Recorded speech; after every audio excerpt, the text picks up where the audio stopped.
This was a project that was commissioned by Reid, who's an airline executive. He's traveling all over the world most of the time. He's here maybe a weekend or a week out of each month. And this whole property is like a family seat for him. It's really his kind of spiritual homeland. He wanted a building that was basically like a treehouse, but that wasn't technically a treehouse, that didn't connect to a tree because it just invites so many problems.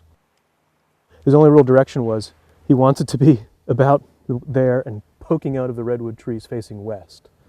So I reverse engineered the structure based on those parameters, and this is what we came up with. We permitted it. It's all permitted as an observation tower.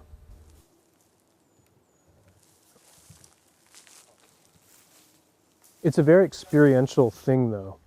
You know, the whole feeling we wanted to get was we actually approached it from the front, but I think Fred likes to approach it through the woods. This is one of the reasons I made the entry towards the back and wound the interior entry up clockwise instead of counterclockwise, was thinking about entering it from a walk through the woods. Because one of the feelings that we were going for was like a sanctuary in the forest. You know, usually you get in the forest, especially the redwoods, and you feel vulnerable because branches are dropping, and it's such a kind of serene and silent environment. So we wanted to be able to stay in it without interrupting it too much.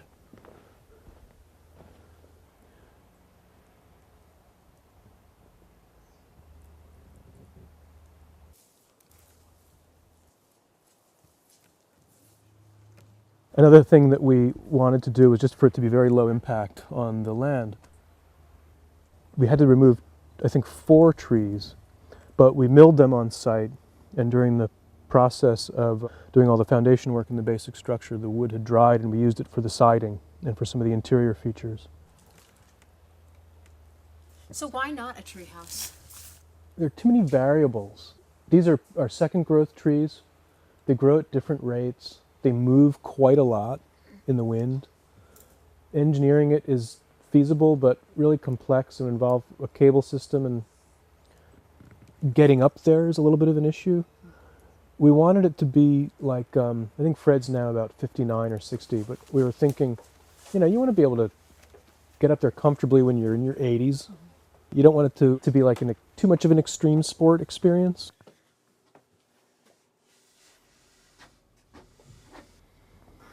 This just feels like a cathedral. Yeah, cool. We added this hook thinking that we could have a system where we're pulleying up firewood and boxes of food, but I don't think we've gotten to the pulley yet. We can't bring electricity or water down here. No electricity. Yeah, it's all kerosene lamps. Can you light the kerosene lamps? Let me figure it out first. Yeah.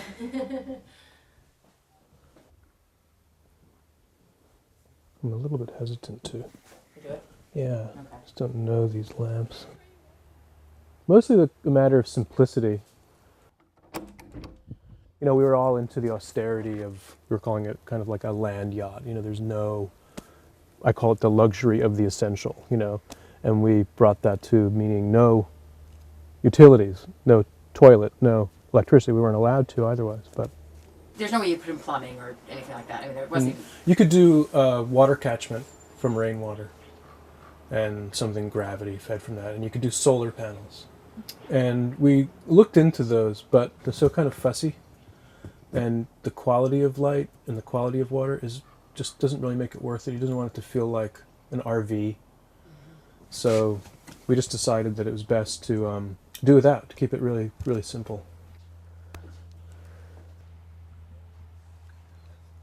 So we went with everything very low maintenance. There's a Corten steel roof. It's corrugated. The windows are all double pane for both sound and insulation. And they're clad in powder-coated aluminum, so they don't require painting.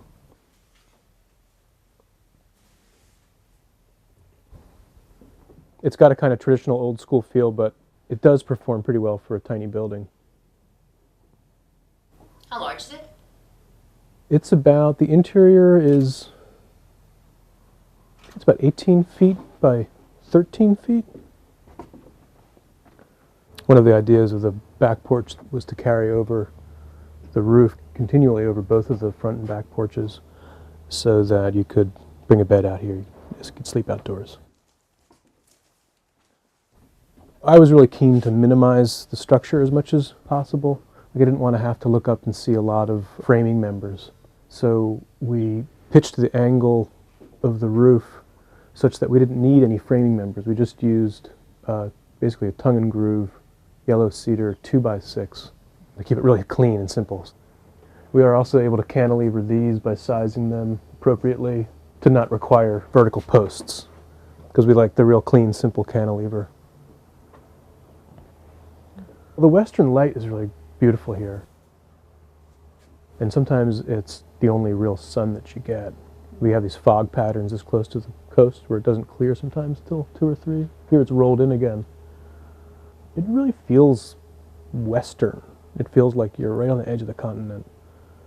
You can sense, once you know especially how close it is, the presence of the Pacific. You can really feel its weather patterns. The redwoods wouldn't be here without it. They thrive on the fog. So it made sense to pop it out west.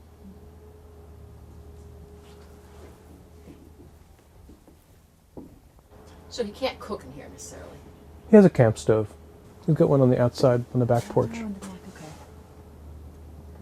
Yeah. I think the original plan was to add solar power, possibly rain catchment, or maybe even bring a hose down from, there's so much irrigation happening in the orchard.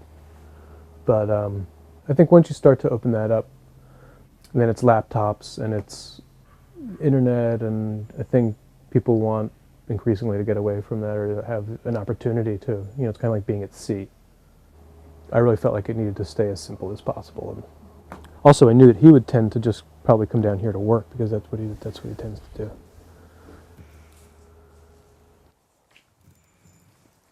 One of the things I like about tree houses, actually building them, is when you're in the trees, I think something happens. I mean, you just have a totally different experience. You relate to the trees more than you do the ground. You kind of leave the ground.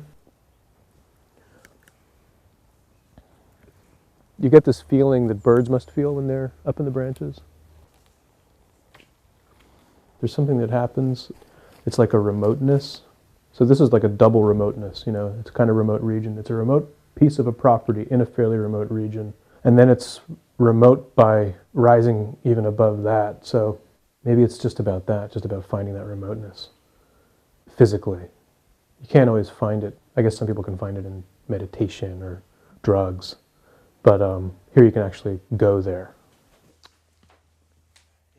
A place where you can't be reached. I mean, somebody who's managing an international company in the airline industry and is constantly within reach, has to be within reach, physically and in terms of information streams. I can imagine it's hard for him to get away. And I know that he's had experiences in his life where, he was a deckhand on a schooner for a while. He's definitely experienced that kind of remoteness, but I think he needs a physical place in order to find it now. So that was the reason for the lift up into the trees.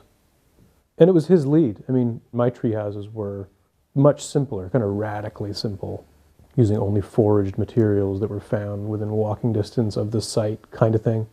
And they were actually in trees. But the end result is the same. When you get up in the tree, the one thing you don't get that you get in a tree house is you get the motion. In most cases, there's a little bit of sway. And you also get a kind of relationship with a particular tree. But you still get the sense of, I don't know, I can feel the presence of these trees.